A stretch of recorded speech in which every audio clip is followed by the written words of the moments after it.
I do have a pen, Mr. Wilson. Okay, this is for out of. I did too, word. Good. Get her to get the sign up sheet. Can you pass that around, will you, please? Certainly. Okay. And Let's see, I have one printed page and one blank page. All right. Give me the blank one back, okay? All right. Thank you. All right, so while I am getting ready to give you guys an update on what's going on in our California housing market, how many of you got the SINHUB notice yesterday? The text, Oh, yeah. I didn't hear. the SINHUB notice, Yeah, yeah, you yeah, received yeah, it. yeah. Are you receiving yours? Okay, everybody's receiving theirs. Rodney, you get yours? Okay. All right, because I never get responses back, I just don't know if you get them or not. I thought the response said if you don't want this text, say something. Oh, What would you like us to do when we get our text, Mr. Wilson? Just say, got it? Yeah, got Okay. it. Okay. We'll put that in the memory banks. Okay, thank you. You remember what the memory banks are? Yes. Okay. But All right. Ceci gave me a great memory trick yesterday. What's that? I had to get the payoff statements for my mom's condo. And she's got 2 SBA loans on it, so I had to get that information. Your mom's selling? Yeah. She didn't offer to sell it to me. Mr. Wilson, it's Andrea Circle, it was on the market, it was announced. Oh, is that your mom's property? Oh, I She thought, also lives in one on Reseda Boulevard too, where yours is. that's what I thought you were Yeah. talking about. Okay. No, she's selling her other one. Okay, I got it, I'm sorry. So, now I gotta remember what I was saying. It's in memory banks, remember?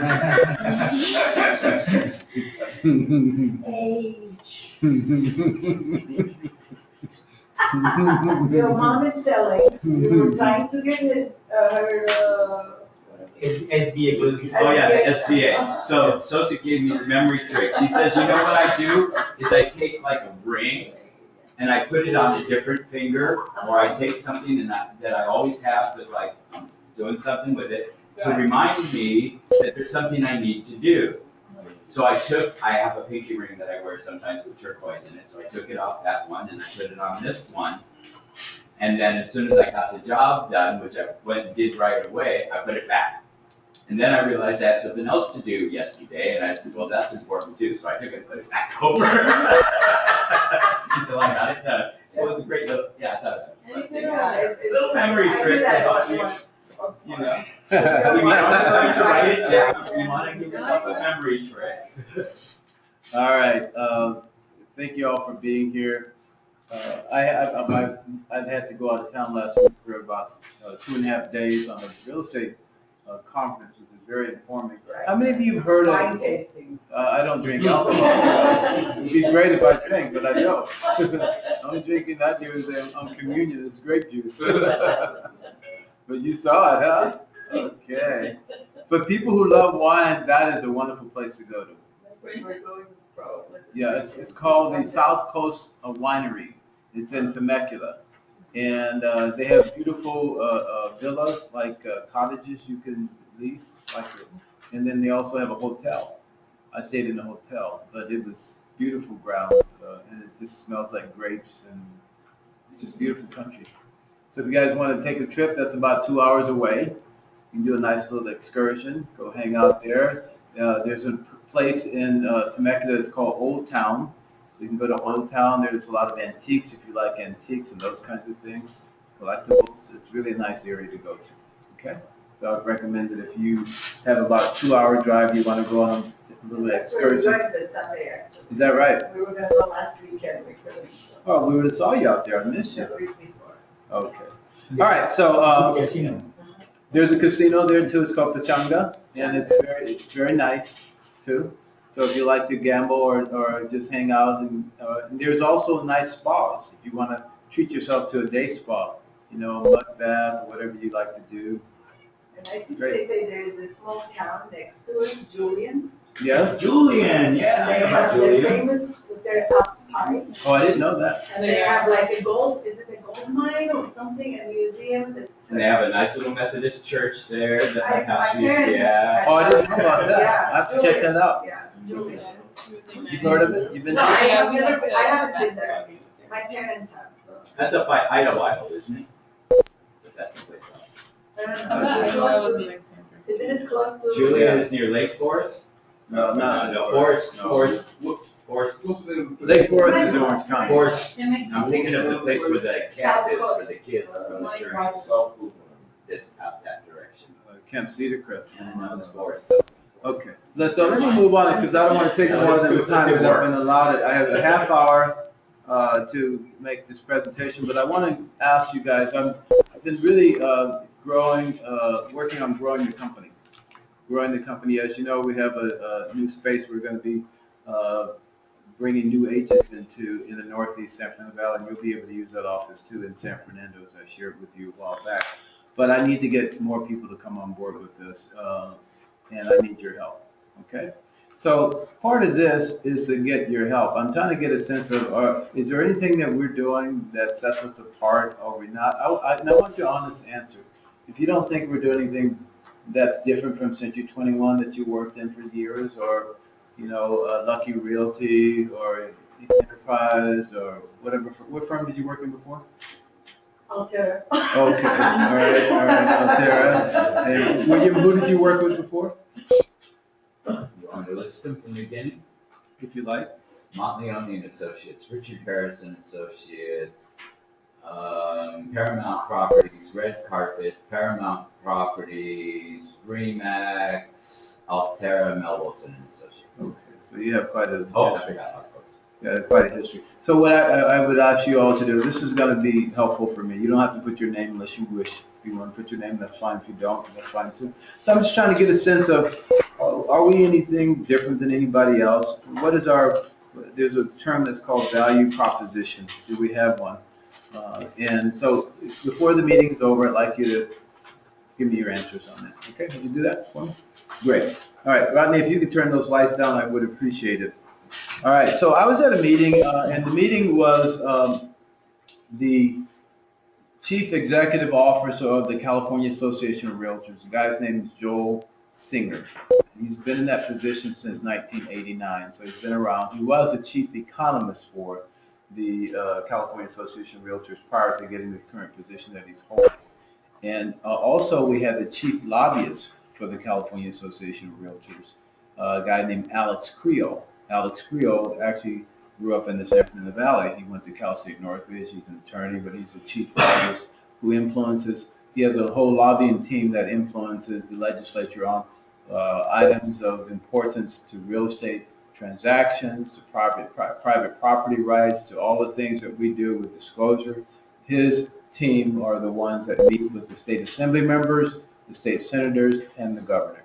Okay? So those were the folks that were there, along with 50 other government affairs directors from all over the state of California, all real estate organizations like our Southland region.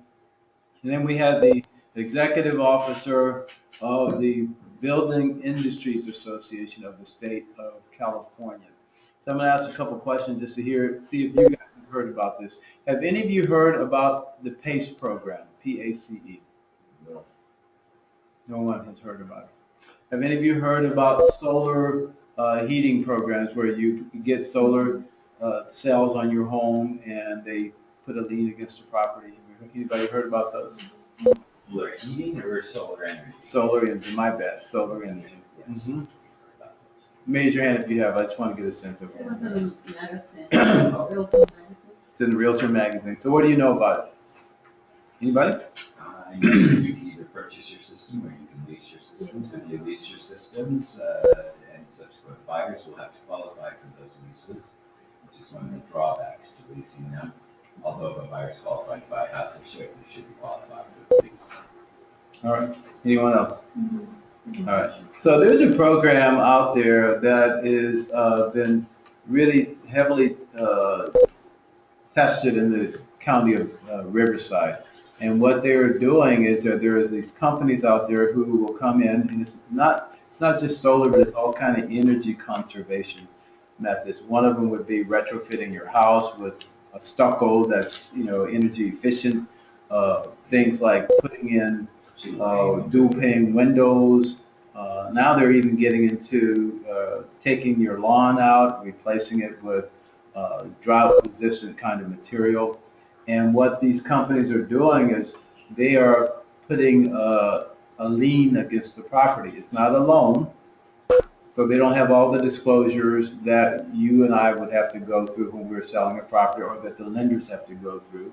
They're basing it on the equity in the property.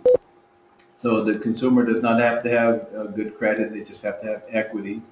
The loan origination fees are about 5%. So as you know, when you get a loan to purchase a home, what is it, 1%, half a percent, 0%? Their interest rates are, well, not the interest rate, but the loan origination is almost 5%, it's 4.95%. The other thing that you need to be aware of is that the interest rates on those liens are anywhere from 7 to 9%. 7 to 9%, and they will go for a term of 5 to 20 years. And so what some contractors are doing, they're participating in this program. They'll go to a consumer, that consumer could be one of your clients, and they'll say, how would you like to save money on your water bill or on your power bill? We can help you. It won't cost you any money out of your pocket. In fact, it'll only cost you maybe a couple $100 a month for the next 20 years. And so they'll go in and maybe give a bid for putting on a new roof that has a particular type of tiles on it, or some other kind of energy. Like, for example, they'll stucco your house with this energy efficient stucco, and they may charge like $20,000 to stucco the house, and your consumers who are unbeknownst to this thing don't realize that the lien that they put on the property is in the first position. Why are they putting the lien? I didn't. Why? Yeah. Because why or who? The people, the companies, Company is putting the lien on. they're putting a lien on the property, and they're putting a lien in the first position. Why are they putting a lien on the property? Because they want to be in a position where they can take the property if your client doesn't make the payment, just like anybody else who puts a lien on the property. Okay. So that's the reason that they put a lien on the property, and they're putting these liens in the first position. And Fannie Mae and Freddie Mac has said that these super liens, if there's a super lien on a property, they will not put their lien behind, they will not put their loan behind those liens. Are you with me? So, and some of these loans have to be paid off because Fannie Mae will say, we're not going to put a loan on there unless, say, for example, your client wants to refinance. And this lien is in position of the first position. Maybe your client owned the house free and clear. A lot of senior citizens own their home free and clear. So they put these liens on the property, and then the homeowner says, you know what, I want to get a reverse mortgage, or I want to, I want to refinance my home. They will not be put in subordinate position, and so Fannie Mae and Freddie Mac are saying, we're not going to make loans on those properties. So it's something you need to be aware of. I'm going to get you some more information on it that will help clarify what's going on, but it's really rampant in Riverside County. Now they're starting to go, oh my gosh, now they're starting to go into LA County, and their first inroads into LA County will be in the Antelope and the Santa Clarita Valleys, and then they're going to work their way down to the Santa Clarita Valley and the rest of LA County. So I just wanted you all to be aware of that, okay? Mr. Wilson, may I ask a question? You may. How can they put the lien in first position if there's already an existing first? Well, as I said, these are folks who have zero. Oh, so you're saying before there's, in other words, they can't just go and get first position. It's got to be somebody who's free and clear. So they're targeting them. Yes, and they're going after a lot of older people too, because they're trying to show folks how they can lower their monthly payments with their utility bills and those kinds of things. Okay, and there's no real disclosures. You know how this new TLA program that we have to be concerned with is going to kick in October 1st? Well, it's going to be kicked in August 1st. You all know about the RESPA rules that we talked about. Well, they don't have those kind of rules. So they can go to an unsuspecting person and say, look, how would you like to save $200 on your payment? And then they'll put it against the house, and it's stuck there until they pay off that house completely. Okay? All right, so that being said, I'm going to move on to market updates. How are you? Good. All right, okay. How many of you would like to give your comment on what today's market is? What's your feeling on today's market? Steady. Steady? Mm-hmm. I think it's improving. You say it's improving? Mhm. I think it's going down because there's some listing which were there, they're just reducing the rates. Okay. That is what I was looking at. Some of the- Okay, anybody else? All right, I say it's robust. robust. Okay. How many of you been watching the stock markets the last couple of days? But I don't have any money in What I heard yesterday on NPR, that from now until 3 years, the market is in a boom, and a lot of people, investors from China are coming in, and especially in the San Gabriel Valley, buying houses cash, and that's what, So it's a good time. that was on the news yesterday on NPR. So they're saying that people will be taking the money out of the market and put them into the housing market. Housing market. Okay. That typically happens. All right. Okay, so let's go through this. Sales of existing homes. You see this here. You see the time period is for July 2015. So they're projecting that we'll have about just under 450,000 homes sold, which is an increase, right? Y'all see that? You see where it was in 2014? We had fewer transactions in 2014. Did any of you notice that? Yeah. Okay. All right, so that's me, I can't see the top part. Is that because I have it on the PowerPoint side? Let me just go like this. I think it's because it's more text or something. Yeah, make that smaller. Can you help me out? One of you? Yeah, the see this. Mm-hmm. Where are these words from? I have no idea.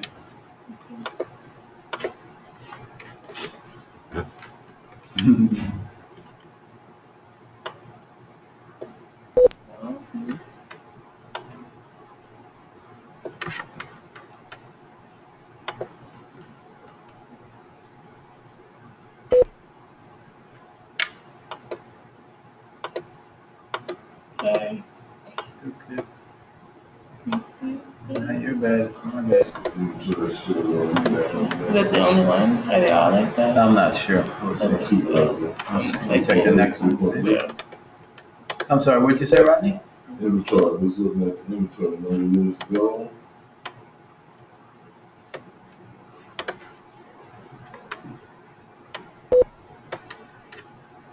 Maybe all.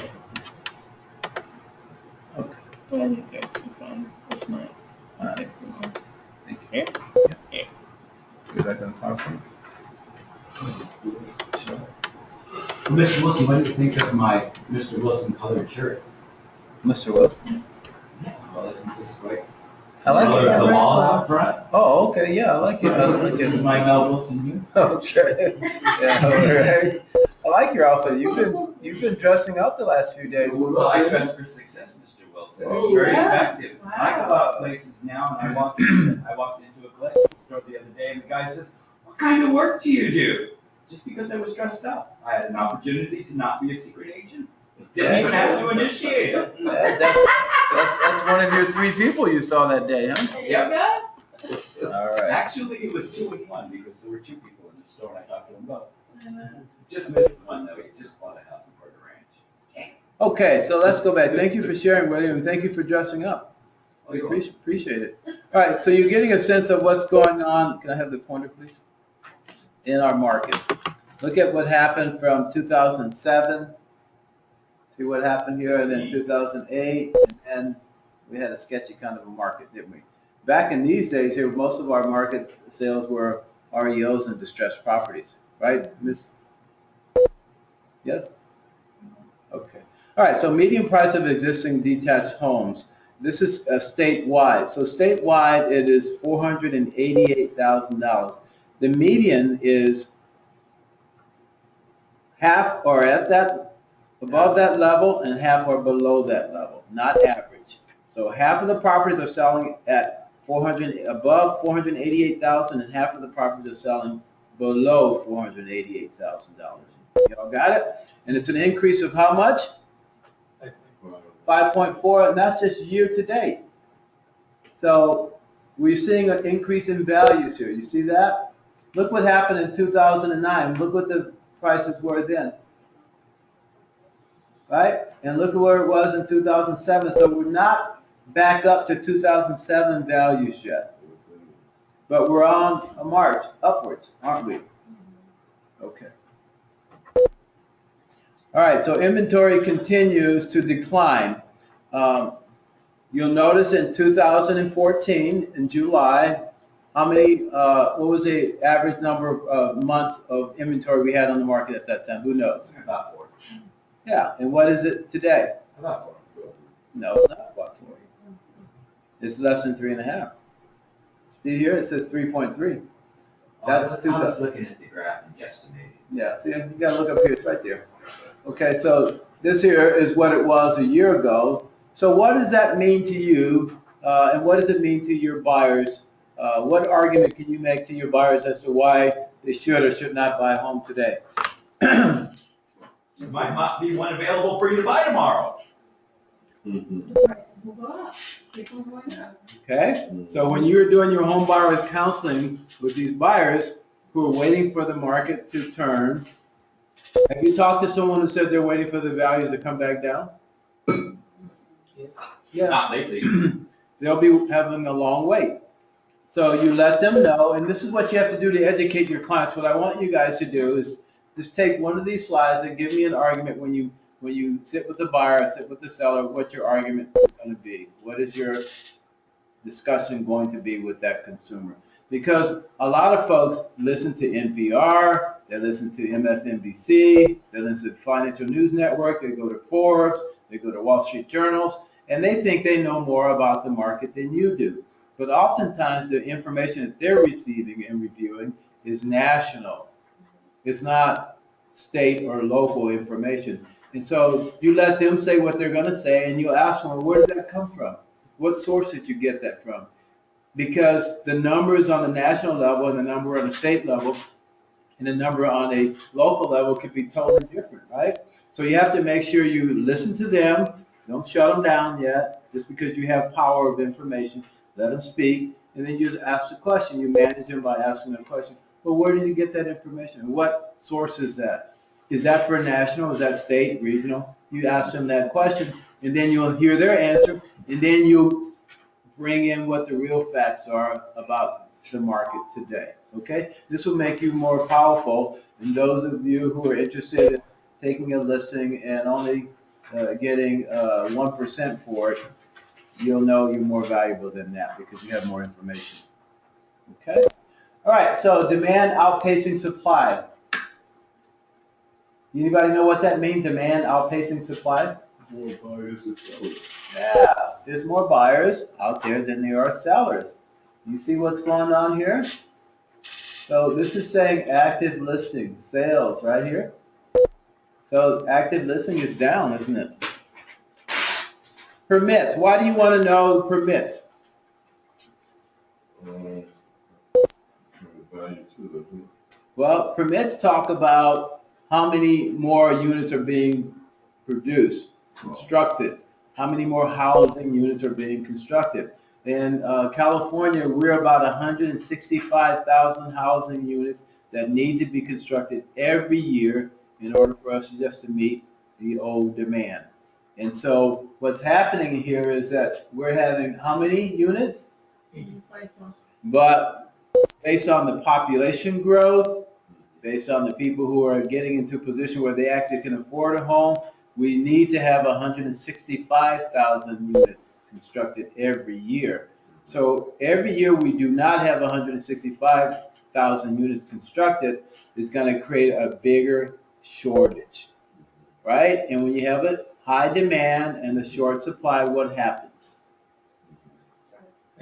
Prices do what? Go up. Prices go up. It's one of the basic theories of supply and demand. High demand, low supply, prices go up. Low supply, high demand, what happens? Okay. And high supply and low demand, what happens? They go down. They go And this down. is statewide, is that 165 for the whole state? This is for the state of California. They don't break it down by county? I don't think in this source that I brought you is by county, but I'm sure I can get that information for you.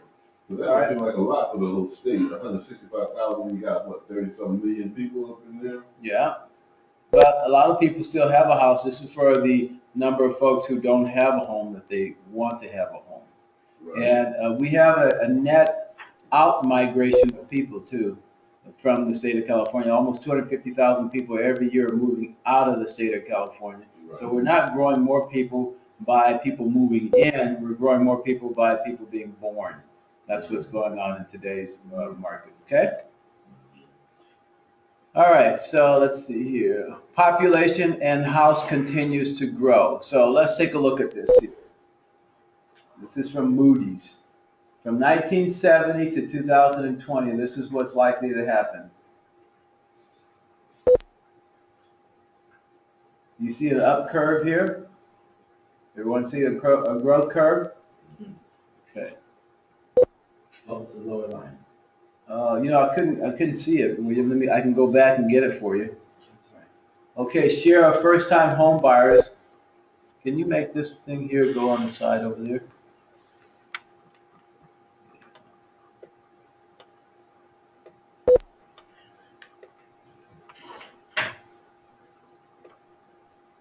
Go sideways. There you go. Perfect. Okay. All right. So let me go back. If you do a control minus, you can shrink that a little. You didn't go back to my tree? Now I was trying to make it go back from the PowerPoint presentation so you can see what the caption is on the top. Oh, at the top, Mm-hmm. but you said Not saying it's she smaller. used the control minus. Keith strict. All right, so let's look at it this way. That's okay, Jasmine. Thank you. I don't want to make them fall asleep on me. Okay. Is this the side you're on? I don't think so, but we can go back up. Oops, did I do something? No, that's the one. All right, so share of first-time home buyers is up, but still below what's been in the past. So I will tell you that in 2009, the first-time buyers were over, well, almost 50% of the market. You see this here? That's 2009. So the majority of the first-time buyers were actually almost at a majority of all the buyers are first-time buyers. But look at what's going on. Why do you think this is happening, that first-time buyers are shrinking? The prices went up 2012 significantly. Yeah, so people cannot afford it, even though interest rates are lower. Interest rates are low, historic lows, but still people cannot afford because the wages are not up, right? And there's no first-time buyer's credit. No first-time buyer credit, that's correct. And they had that back in 2009, right? So housing affordability is down. What does housing affordability mean? It means your typical person with a 10% down payment cannot, what can they afford to buy? And I can show you these numbers by county range too. I have another stat. This is just showing this California versus the national. You see here? This is California, and this is national. See where we're at? About 30%. Housing affordability index. Housing affordability index means that can your typical buyer, what can they buy? What percentage of them could actually buy a home in California? And it's now 30%, whereas before it was higher. That's what that black line represents, the higher. Mm-hmm. This black line? Yeah. This is just trying to show you if it were 70% what it would be. Nationwide, it used to be up to 70%. Now it's going down there too. Nationwide values are way down compared to, I shouldn't say they're going down, but they're much lower than California values nationwide. You can buy a house. You can go, for example, into Las Vegas and buy a much more affordable house with many more amenities than you can buy here. Or if you can go to Charlotte, North Carolina, or places like that, or Topeka, Kansas. Okay? All right, so housing affordability index. All right, see here. This is by metro. This is Los Angeles County. See what values are, median share of household income spent. So this is showing here, see here? Median share of household income spent on housing. You see, LA is the highest, one of the highest markets, but I think San Francisco is gonna be here. Okay, people in San Francisco make a bit more money than we do down here. Okay. Can you read that? People who are a low-income household, how much are they spending? Low-income households in California are spending almost 70% of their earnings on housing expense. Would you like the air on? Okay, so in California, you see here, this is nationwide, and this is California.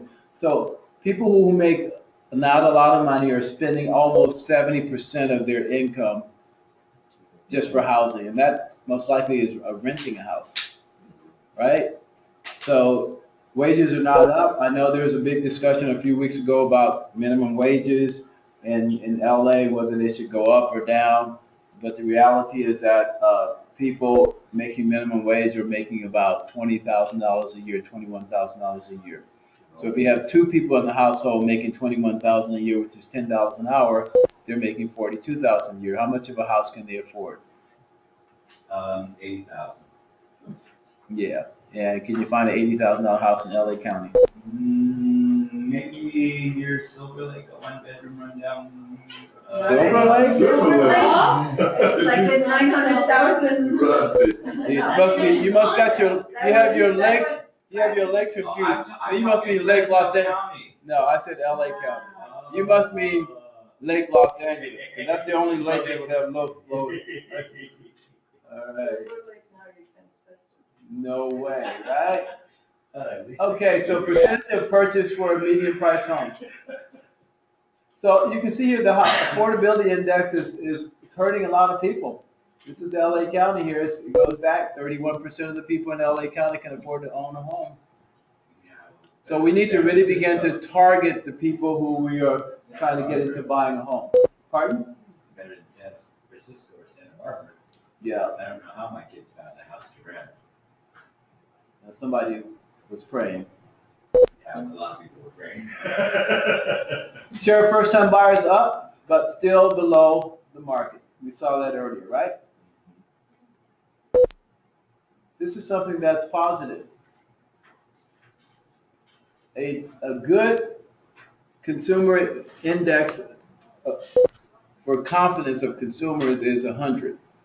And about 3 years ago, it was at 48 and 49 out of 100. So 100 is good. So consumers are confident that things are good, overall. But, there are a lot of folks who, they haven't had an increase in their wages in a long time. Can you imagine working on the same job and making the same pay for the last 5 years? Most people are just happy to have a job, but they're not getting wage increases. And so it's going to be really challenging for us to get people into homes, because now we got to figure out first-time buyer programs.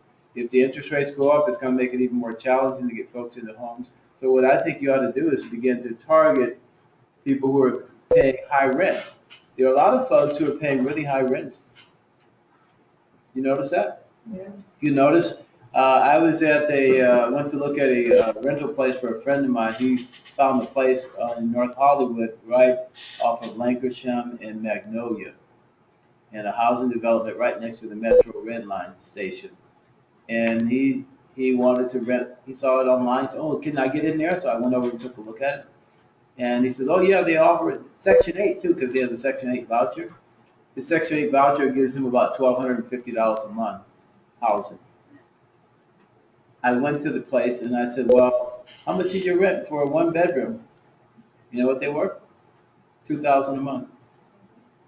$2,000 a month for a one bedroom near the Metro Red Line, North Hollywood. And so I asked him, "Well, how long is the waiting list for a Section 8 person?" You know what they said? Here. We have about 6,000 people waiting. 12 years. I don't know how long it would take for that many people to die, because people on Section 8 don't give up their Section 8 vouchers unless they die. Unless they do something. Oh, so that was a rhetorical question. You didn't have a fact for it. Okay. What did you say, Anna? They can lose the voucher if they do something, They abuse it. if they abuse it. Right, like if they go in and say, okay, we'll pay, our voucher says we can go up to 1,200, but the place is 1,600, we'll pay the 400 out of our pocket. They may lose it because of that, or maybe they did something, yeah, because, pardon? They are allowed to They're do allowed that. to do that. But, no, if I had a You're tenant not. like that and they lost the Yeah. voucher. But they You've were. been breaking the law, you didn't know that, huh? No, no, for, something else. Because, you're right, because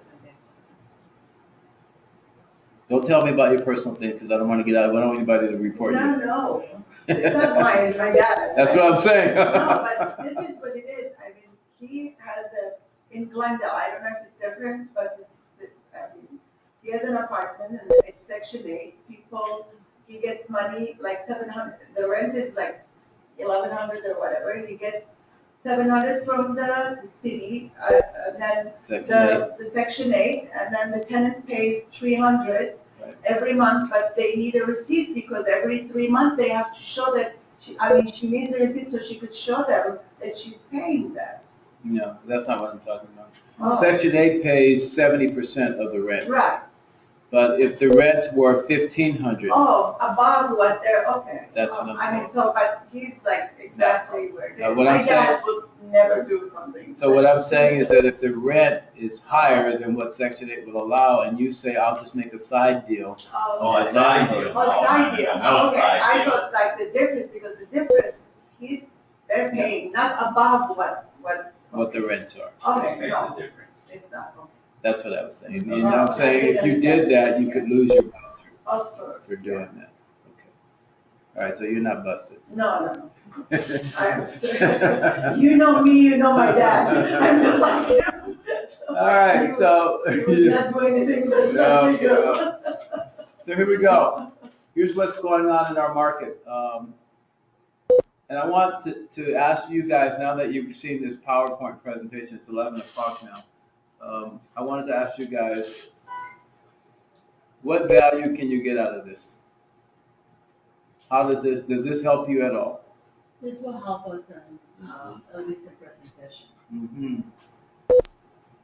Okay, anyone else? Okay, more buyers than sellers, there's not enough Inventory? inventory. How could this help? Prices gonna go up. So what do you do if you have a seller who says, the market is still bad? What do you say to them? It's seller's market now, people wanna buy.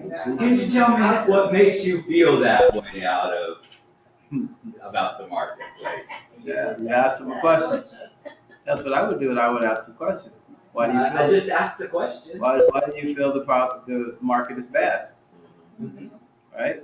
Are you asking me the I'm question? asking you the question. Why do you feel the market is bad? I don't feel the market is bad. You just said. You're the seller. When you're not the seller, you're the seller. Oh, okay. Yeah. We were jumping in. Oh, okay, You okay, didn't I get got it. it. No,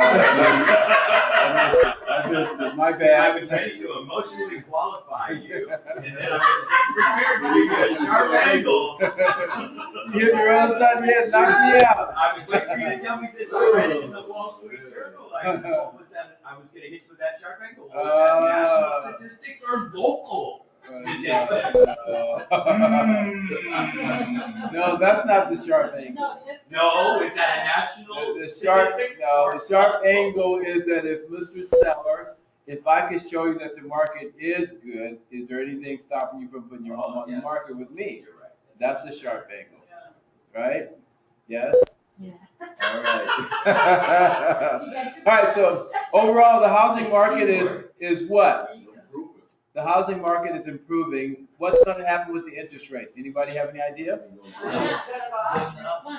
There's a chance that they will. That's what the forecast was until Friday and Monday and Tuesday. Monday, things went down again. The stock market, Dow Jones lost almost 600 points. Okay, on Monday, and I believe on Friday they lost 400 and something points, didn't it? Yeah. Right? But today the market is back up. right? Do you all know this? You guys need to pay attention to what's going on, because if you don't, your clients might be paying attention. And you don't want to seem like you don't know what's going on, right? So it was almost a foregone conclusion that the interest rates were going to increase in the next period that the Fed met, which is September. But that is up in the air right now as to whether that is the case, because some folks may say the market is still kind of weak and tenuous, and maybe they should not raise interest rates.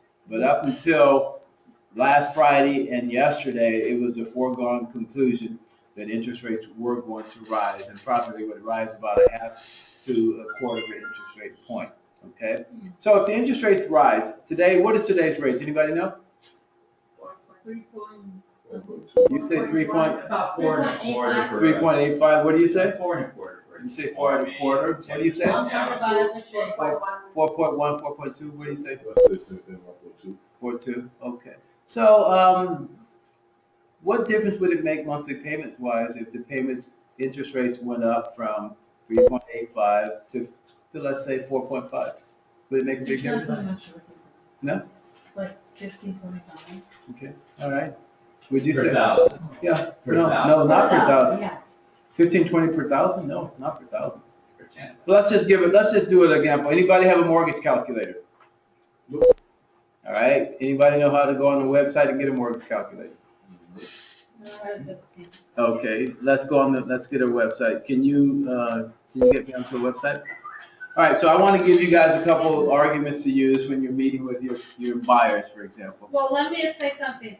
If it's an FHA, the interest is lower than the conventional, so Correct. we're going to confirm it. So are we talking what? Whichever one you choose, Okay. whichever one you Because it's a choose. difference between, a payment Right. between both of them. Well, FHA also has a mortgage insurance premium, which is higher typically than the conventional mortgage insurance, isn't it? There's so many It depends on the variations. down payment, because if the down payment is 10%, it can go 35% on the P line. If it's, FHA, it's 0.89. Okay, So if you go 20%, it lowers it. okay. So let's take a On the typical, PMI and the conventional. let's take a typical San Fernando Valley property. Anybody know what the median price property in San Fernando Valley is? $450,000. Okay, you say 450, right? Know what you say? You Yeah, agree? let's just work it. Okay, so let's use 450, and let's just say a buyer has, what's your buyer have, 10% down? 10% down. 10%. 10% down. So 10% down, $450,000 loan, how much is that? Is that 300, 45,000. is that $405,000 loan? Yeah, Is that right? yes. So let's take I mean, out, I'm not good. why not? Sorry. Let's just do a $405,000 loan, Cynthia.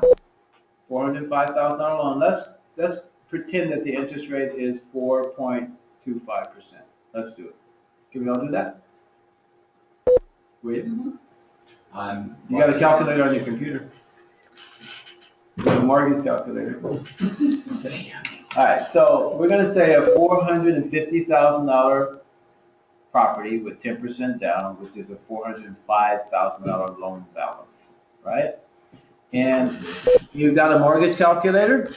1992. What did you say? The monthly payment would be 1992. 1992? Okay. Let's see what this interest rate is here. We said 4.25? 4.25, yeah. 25. 30 years. All right, so this one here says it's $1,845 a month. But, let's see here. Oh, that's a home value, my bad. My bad. Thank you, Lucky. 450. Well, like a $404 million property and a $45,000 down payment. There you are. Thank you, Lucky. 1992. Okay, Lucky gets the card for being there first. So $1,199, right? $1,993. Is that correct? Yes. All right, so that's what the interest rate and what the payments would be. And let's see what would happen if the mortgage rate went up to 4.5%. What's the difference in payment? 2052 now. What's the difference? How much is that? $60. $60. So let's say you got a difference in $60 monthly payment. How would you explain to a buyer that they should buy a house now? What argument would you use? $2 a day. You say $2 a day, right? What would you say, Nairi? What can $2 a day buy you? Can you buy a cup of coffee for $2 a day? No. No, $68 a day. Hmm? It's $68 a day. A day? What is $68 a day? It's about, No, this is per month. yeah, 30 days, Okay, 68. okay, all right. So it's 60, it's not a day though, it's a month, right? Yeah. It's a month, not a day. But if you divide that, it's on a day, you end up paying $68 a month, a day. No, it's not a day. No. It's a month.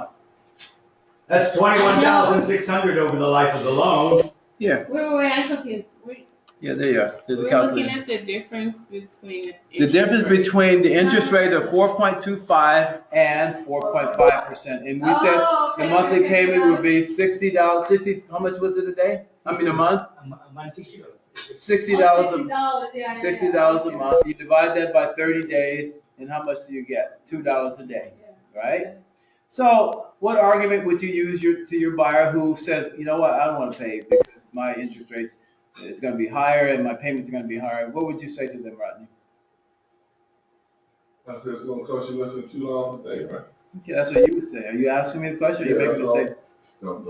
Sounds like a question mark behind it. Okay. What would you say, Cynthia?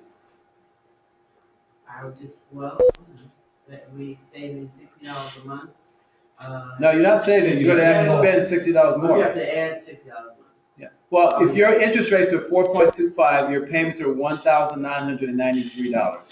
If your interest rate is 4.5, your monthly payments is $2,053 a month. The difference is $60, right? So how would you explain it to them, Miss Starbucks? Mhm. And hers are- That you couldn't buy I Starbucks. would- That you could not buy a cup of coffee from Starbucks for that. And Yeah. I would also say that it's $720 a year. In 10 years, it's 7,200. The appreciation would definitely be much more than 7,200. Okay, so he has a different argument. Yours was, you can't even buy a cup of Starbucks coffee for $2 a day, right? So what I would tell my customers, if they're Starbucks drinkers, I'd say, why don't you just skip, your Starbucks, what does the average a cup of Starbucks cost? Well, a tall, which is a small cup, is $1.95. Oh, so you can buy it. $1.95. Not after tipping. What do most people buy? They usually get the one. How much is that? That's It's gonna make it 25. difficult. How much?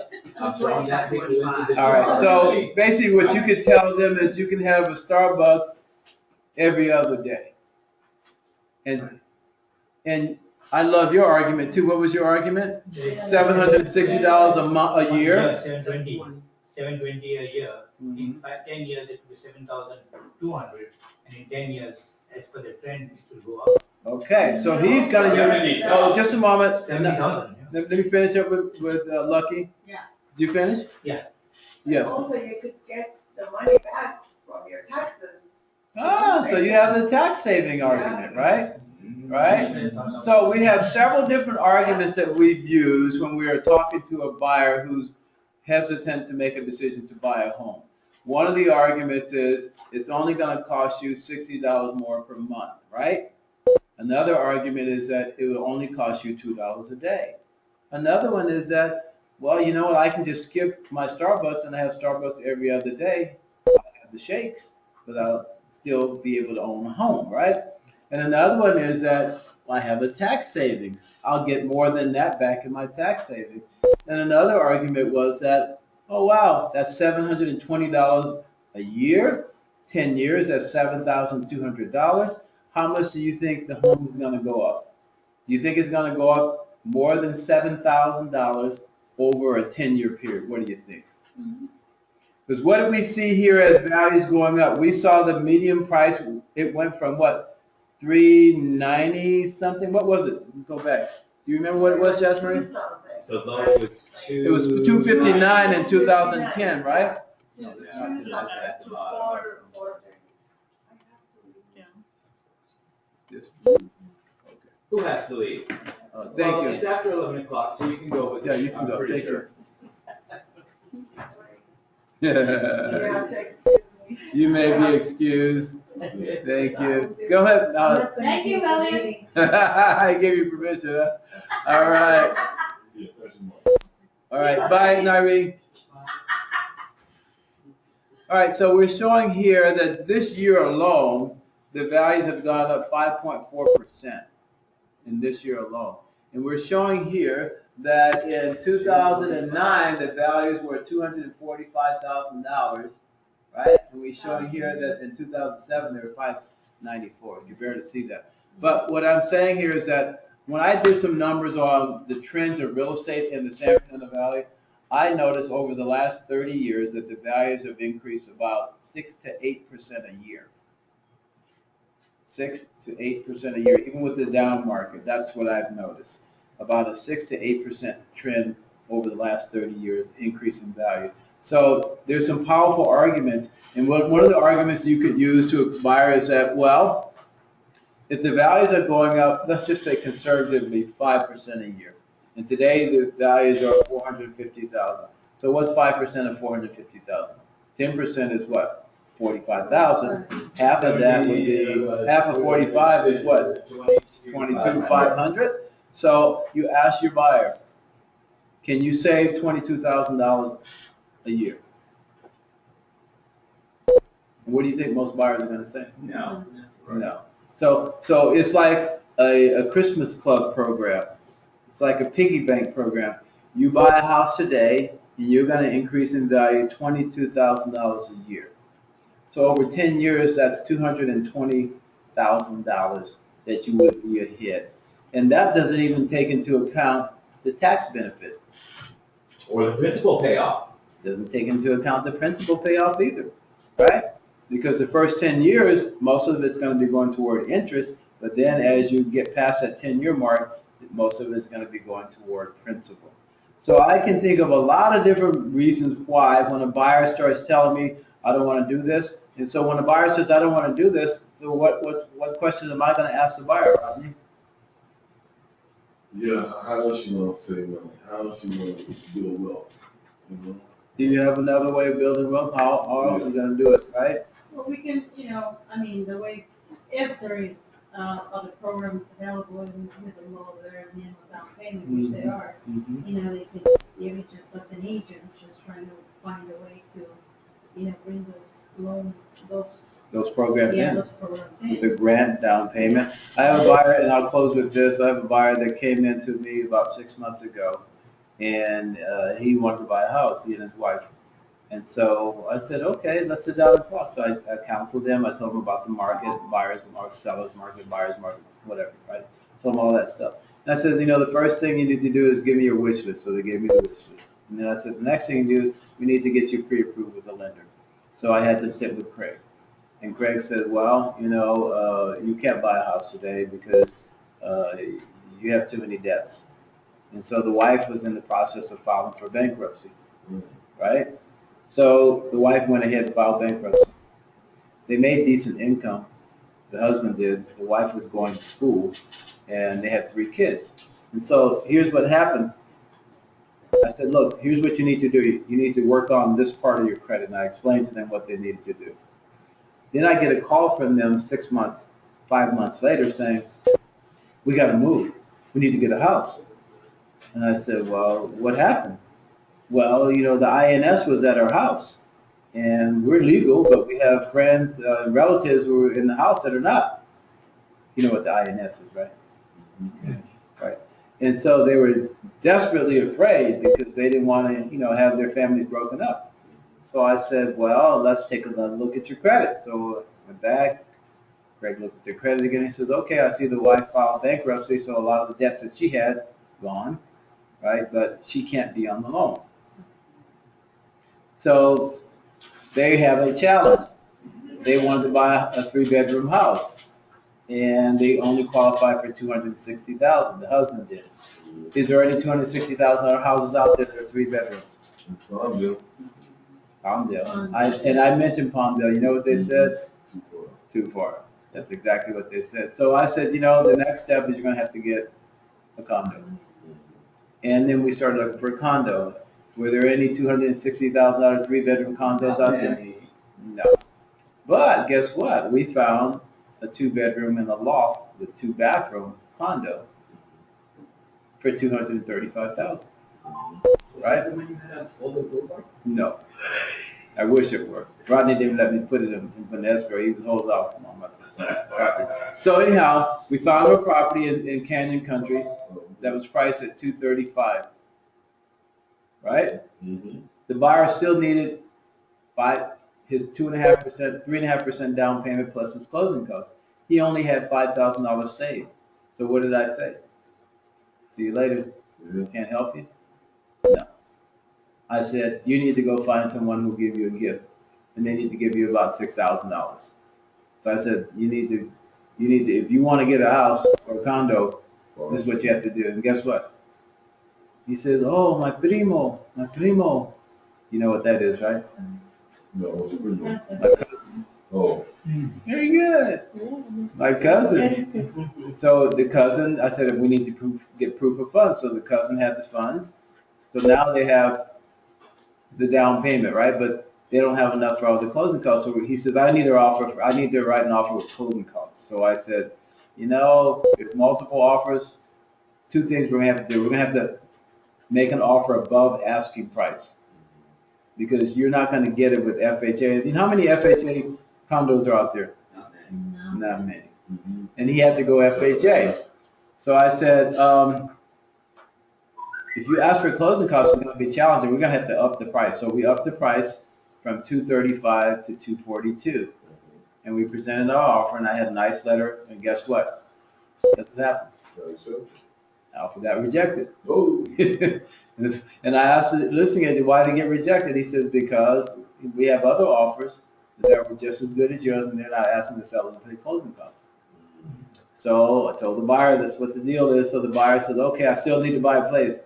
I'm concerned for my family. Found another condo, same development, $235,000. I said, we need to make an offer of $242,000. I said, do you want to ask for closing costs? You know what he said? No, don't ask for closing costs. And we got our offer accepted. And the cousin just gave him a little bit bigger down payment for money for his down payment, and escrow is going to close. So this is what you have to do, and I had to explain to him this is the real world. He wanted a 3-bedroom house, and then when I gave him the only option that I knew of, which was Palmdale, Lancaster, he said no. So I could have said, you know what, sorry Joe, can't help you.